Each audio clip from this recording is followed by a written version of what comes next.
Hello दोस्तों, अगर आप एक पीएफ के मेंबर हो और आपने जॉब छोड़ दी है, तब आप अपने पीएफ में से फुल फाइनल सेटलमेंट करना चाहेंगे, या तो फिर आपने जॉब छोड़ दी है और नई जॉब ज्वाइन कर ली है, तब आप अपनी पुरानी कंपनी का पैसा करंट कंपनी में ट्रांसफ़र करना चाहेंगे। तो ये दोनों केसों में या तो आप अपने पीएफ में से फुल फाइनल सेटलमेंट करना चाहते हैं, या तो फिर आप अपनी पुरानी कंपनी का पैसा अपनी करंट कंपनी में ट्रांसफ़र करना चाहते हैं। तब आपको सबसे पहले अपने पीएफ के अंदर रिज़ाइन डेट यानी डेट ऑफ एग्ज़िट अपडेट करना होगा। बाद में ही आप अपने पीएफ से या तो फुल फाइनल सेटलमेंट कर पाएंगे, या तो आप अपनी पुरानी पैसे कंपनी का पैसा आपकी प्रेजेंट कंपनी में ट्रांसफ़र कर पाएंगे। पीएफ के अंदर पहले डेट ऑफ एग्ज़िट अपडेट कराने के लिए कर्मचारी को अपने कंपनी के पास जाना होता था और वहां से कंपनी के द्वारा ही डेट ऑफ एग्ज़िट अपडेट किया जाता था। तो डेट ऑफ एग्ज़िट कराने में कर्मचारी को ऑफिस के बहुत सारे चक्कर लगाने पड़ते थे और बहुत परेशानी का सामना करना पड़ता था। बाद में ही कर्मचारी का डेट ऑफ एग्ज़िट कंपनी के द्वारा अपडेट किया जाता था। तो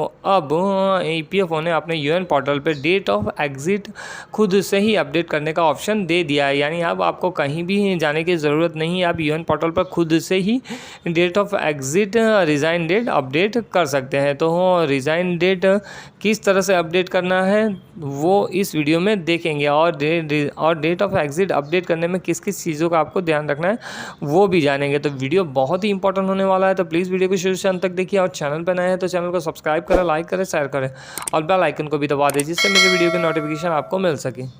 तो सबसे पहले हम यूएन मेंबर सेवा की वेबसाइट के होम पेज पे आ जाते हैं, और यहाँ पर आने के बाद हमारा जो यूएन नंबर का ऑप्शन है, यहाँ पर हमारा जो 12 अंकों का यूएन नंबर होता है वो सबसे पहले यहाँ एंटर कर देते हैं।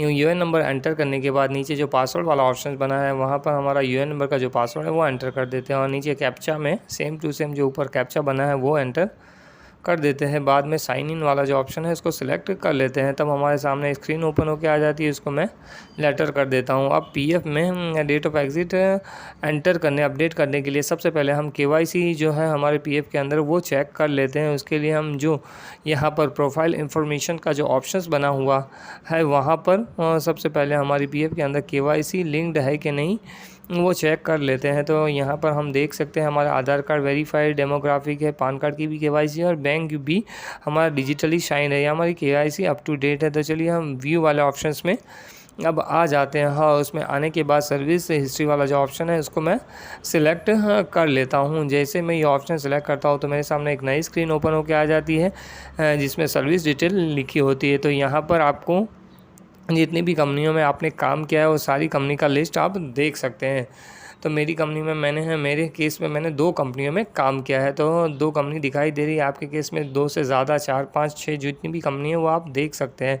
तो यहाँ आपको ख़ास ध्यान रखना है कि आपकी सर्विस हिस्ट्री के अंदर आपका जिस भी कंपनी में आप resign date of exit update करना चाहते हैं उसका डेट ऑफ जॉइनिंग भी होना चाहिए। तो यहाँ पर मेरे केस में है, मेरा दूसरी कंपनी में मुझे डेट ऑफ एग्ज़िट अपडेट करना है, तो उसका डेट ऑफ जॉइनिंग भी यहाँ पर मैं देख सकता हूँ आपके केस में। और दूसरा आपके केस में 2 से 3, 4 कंपनी भी हो सकती है, तो उसका आपको सब कंपनियों का जितना भी कंपनियों का डेट ऑफ एग्ज़िट अपडेट करना है वो देख लेना। और दूसरा कि जब भी आप डेट ऑफ एग्ज़िट अपडेट करते हैं तो आपका जो अभी का जो डेट ऑफ एग्ज़िट अपडेट कर रहे हैं वो कंपनी, अगर उसके बाद मान लो कि कोई बाद में उसके नेक्स्ट कंपनी भी हो सकता है, तो आपका अभी का डेट ऑफ एग्ज़िट कर रहे हैं वो कंपनी का डेट ऑफ एग्ज़िट और उसके बाद की जो कंपनी होता है उसका डेट ऑफ जॉइनिंग दोनों ओवरलैप ना हो, इसका भी आपको खास ध्यान रखना होता है। अगर आपने डेट ऑफ एग्ज़िट इस तरह से अपडेट की कि वो ओवरलैप हो गई, यानी अभी आपने डेट ऑफ एग्ज़िट आपने मान लो कि 28 फरवरी 2022 की आपने अपडेट की है, और उसके बाद एक कंपनी है उसमें डेट ऑफ जॉइनिंग जो है 15 फरवरी 2022 का है, तो आपको परेशानी हो सकती है।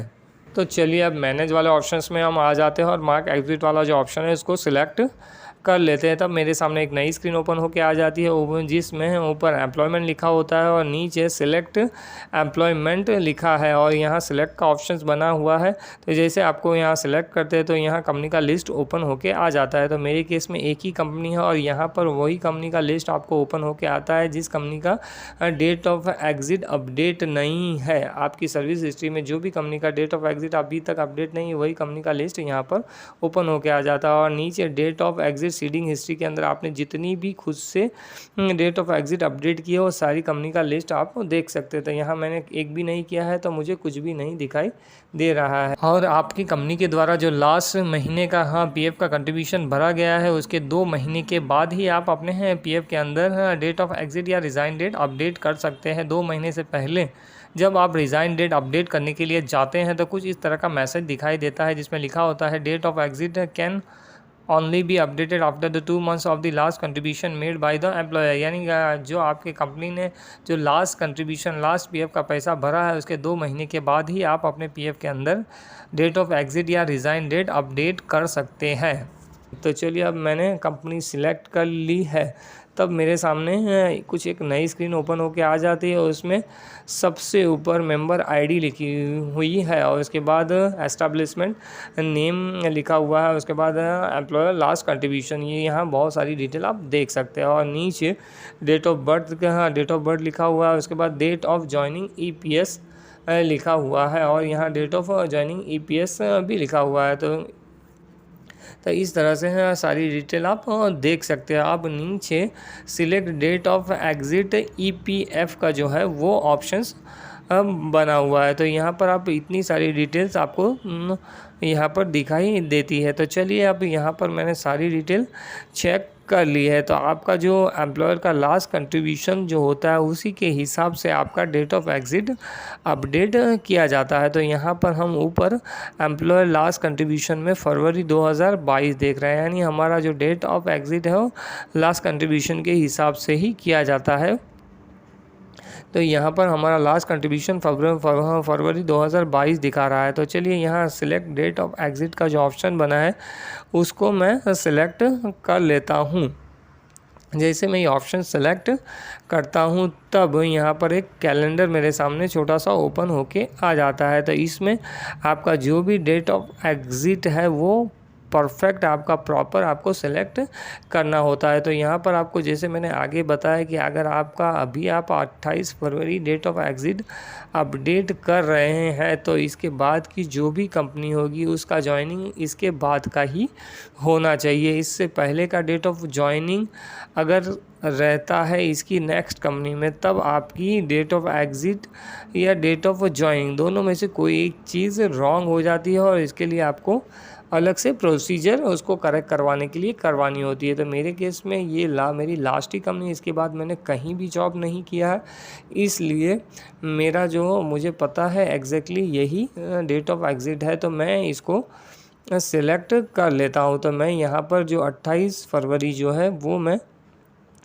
28 फरवरी की डेट सिलेक्ट कर लेता हूँ और नीचे उसके बाद मैं reselect the date of exit में मैं दोबारा से वही डेट यहाँ पर सेलेक्ट कर लेता हूँ और उसके बाद यहाँ पर सिलेक्ट रीज़न ऑफ एग्ज़िट का ऑप्शन बना हुआ है। तो यहाँ पर मैं जैसे ये ऑप्शन सेलेक्ट करता हूँ तो यहाँ पर कुछ डेट ऑफ एग्ज़िट के रीज़न जो है ओपन होके आ जाते हैं। तो यहाँ आपको अच्छी तरीके से देख लेना और ध्यान देना है कि आपको गलत रीज़न नहीं एंटर करना है। अगर आप गलत रीज़न एंटर कर देंगे तो आपको बहुत सारी दिक्कतें प्रॉब्लम आ सकती है। तो यहाँ ज़्यादातर केस में 2, 3, 4 साल की सर्विस होती है तब शिक्षण short service any other reason option का ही इस्तेमाल किया जाता है और कुछ ही केसों में पर्टिकुलर केसों में रिटायरमेंट, सुपर एनुएशन, परमानेंट डिसप्लेसमेंट का इस्तेमाल किया जाता है। तो मैं सीसेशन वाला ऑप्शन सेलेक्ट मैंने कर लिया है, यहाँ मैं टिक लगा देता हूँ और नीचे कुछ इंस्ट्रक्शन लिखे हुए हैं जो आपको पढ़ लेना है और समझ लेना है। इस वीडियो में मैं सारे इंस्ट्रक्शन आपको नहीं बता सकता हूं क्योंकि वीडियो बहुत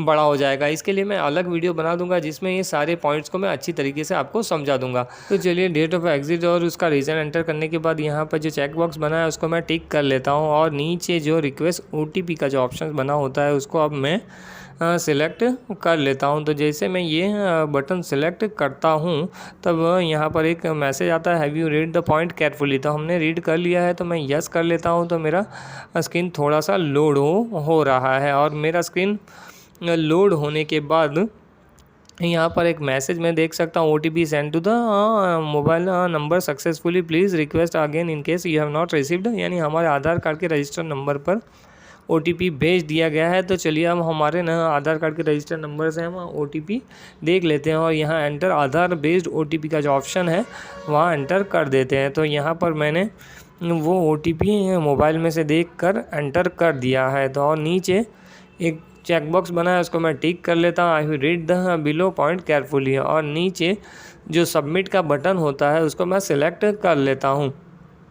तो मैं यहाँ से नीचे जो सबमिट का बटन है उसको मैंने सेलेक्ट कर लिया है। जैसे मैं ये बटन सेलेक्ट करता हूँ तो यहाँ पर एक मैसेज आता है, are you sure want to update the date of exit. मैं अपडेट को बटन सेलेक्ट कर लेता हूँ, तब यहाँ पर एक अलर्ट आ गया है, date of exit updated successfully, यानी मेरा डेट ऑफ एग्ज़िट यहाँ पर सक्सेसफुली अपडेट कर दिया गया है। तो इस तरह से मैंने अपना डेट ऑफ एग्ज़िट खुद से ही अपडेट कर लिया है। तो डेट ऑफ एग्ज़िट अपडेट करने के बाद यहाँ पर जैसे डेट ऑफ एग्ज़िट अपडेट करते हैं तो दोबारा से एक स्क्रीन ओपन होके आ जाती है, जिसमें date of exit seeding history का ऑप्शंस बना हुआ होता है। तो यहाँ पर आपने जो डेट ऑफ एग्ज़िट अपडेट की उसकी सारी डिटेल आप देख सकते हैं। जैसे सबसे पहले मेंबर आईडी लिखी हुई है, उसके बाद एस्टैब्लिशमेंट नेम लिखा हुआ है, उसके बाद date of joining, date of ending, date of joining EPS और डेट ऑफ एंडिंग EPS, और रीज़न किस रीज़न से आपने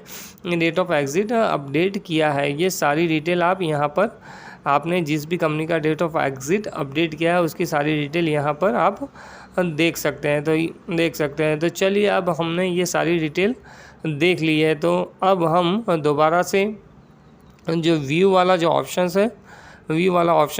ऑप्शंस में आ जाते हैं और सर्विस हिस्ट्री वाला जो ऑप्शन है उसको मैं सिलेक्ट कर लेता हूं और देख लेता हूं कि हमारा यहाँ पर सर्विस हिस्ट्री में डेट ऑफ एग्ज़िट अपडेट दिखा रहा है या नहीं। तो यहाँ पर मैं आ गया हूं, तो यहाँ पर मैं देख सकता हूं कि मेरा डेट ऑफ एग्ज़िट अब सक्सेसफुली अपडेट हो चुका है। तो यानी अब मैं या तो PF का पैसा ट्रांसफ़र करके दूसरी कंपनी में लेके जाना चाहता हूँ तो वो मैं लेके जा सकता हूँ, और साथ ही साथ अगर आप फुल फाइनल सेटलमेंट करना चाहते हैं, यानी इसके बाद आपका कोई कंपनी नहीं है, यही आपका लास्ट कंपनी है, तो आप उसमें से फुल फाइनल सेटलमेंट भी कर सकते हैं, क्योंकि इसका डेट ऑफ एग्ज़िट आपने खुद से अपडेट कर लिया है। तो इस तरह से आप बहुत ही आसानी से डेट ऑफ एग्ज़िट खुद से अपडेट कर सकते हैं। तो ये मेरा छोटा सा प्रयास था, आशा करता हूँ अच्छा लगा होगा। चलिए मिलते हैं अगले वीडियो में किसी नए टॉपिक के साथ।